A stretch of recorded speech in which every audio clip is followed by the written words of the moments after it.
श्रोता प्रेमियों, मैं राम सागर शास्त्री आप लोगों के समक्ष रखने जा रहा हूं एक प्रसंग, कुत्तों की कमेटी। देखिए, एक बार की बात है, सभी कुत्तों ने मिलकर कमेटी बनाई कि सारी जातियां उन्नत कर रही हैं, परंतु हमारी जाति की कोई उन्नति ही नहीं हो रही है।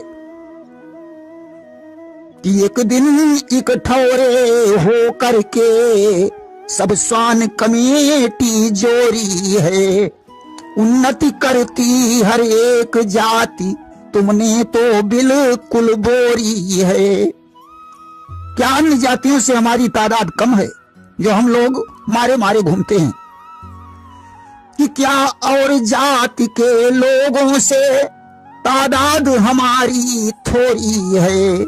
हम मारे मारे फिरते हैं, दिन काटे चोरा चोरी है।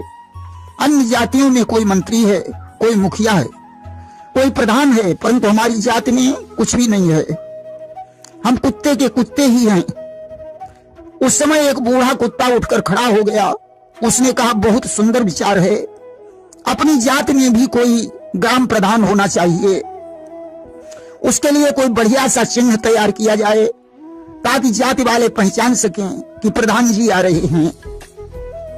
एक बूढ़ा उठकर बोल उठा, है सच्ची बात कही आने, कोई ऐसा चिन्ह करो बढ़िया जिससे हर कोई पहचाने। तभी एक छोटा कुत्ता उठकर खड़ा हो गया। उसने कहा, पहचान के लिए ऐसा करो जिसे प्रधान बनाया जाए, उसकी पूंछ में एक मूंज के रस्से से एक बोझ लकड़ियां बांध दी जाएं।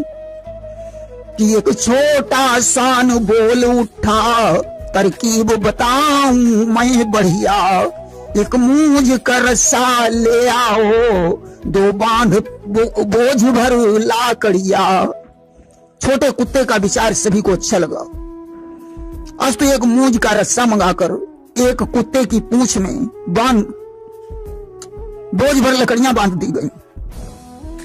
कि पूंछ में लकड़ियां बांध एक ओ ग्राम प्रधान बनाए दिया, वह बैठ गया हर साए स्वान, फिर सबको हुक्म सुनाए दिया। एक कुत्ते की पूंछ में बोझ भर लकड़ी बांधकर कुत्तों ने कहा, अब आप ग्राम प्रधान बन गए हो, आज तो हम लोगों को आज्ञा दीजिए। प्रधान जी ने कहा, अब आप लोगों को डरने की कोई जरूरत नहीं है, मैं प्रधान हूं, निश्चिंत होकर चाहे जहां घूमो। आज प्रधान जी को आगे किया, सारे कुत्ते उनके पीछे पीछे चल पड़े। एक दूसरे गांव के अंदर पहुंचे कि पाकर के हुक्म सब चल दीने, मन मगन खुशी अति भारी थे। एक गांव के अंदर जाए घुसे, जहां कुत्ते चार शिकारी थे। सभी कुत्ते बड़े प्रसन्न हैं।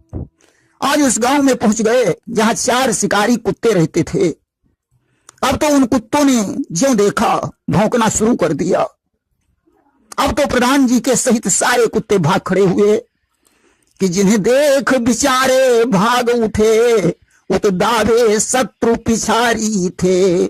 लकड़ी का बोझा अटक गया, दुश्मन आ चुके अगारी थे। सारे कुत्ते भाग गए। प्रधान जी एक दुखंधे पेड़ से होकर कूदे तो लकड़ी का बोझा पेड़ में अटक गया। बड़ा खींचातानी करने पर भी वह बोझा नहीं छूट पाया। प्रधान जी के साथ में प्रधानी भी थी। प्रधानी ने कहा, जल्दी से भाग आओ। प्रधान जी बोले, तुम तो कहती हो भाग आओ, परंतु ये प्रधानी का पट्टा पेड़ से अटक गया है, या तो आने ही नहीं देता। आज तो सारे कुत्ते तो भाग गए, परंतु प्रधान जी को उन शिकारी कुत्तों ने नोचना शुरू कर दिया।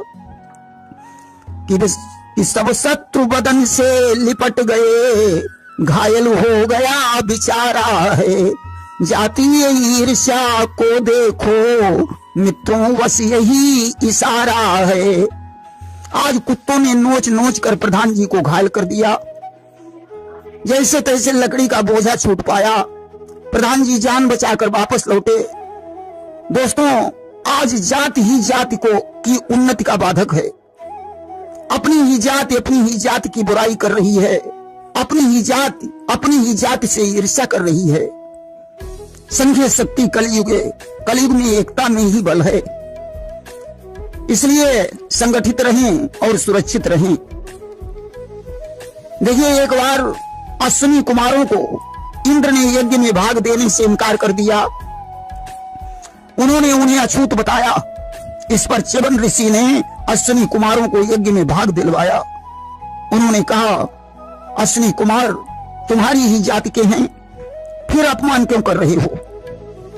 यदि जाति बंधुओं को यूं ही थू थू कर अलग हटाओगे तो याद रहे कुछ ही दिन में कौड़ी के 3 बिकाओगे। च्यवन ने कहा, इंद्रदेव अपनी ही जात का अपमान करके उसे दूर करोगे तो एक दिन वो आएगा जो कौड़ी के 3 बिक जाओगे। इंद्र के बात समझ में आ गई और उन्होंने अश्विनी कुमारों को यज्ञ में भाग दिलवाया। प्रेम से बोलिए वृंदावन बिहारी लाल की जय।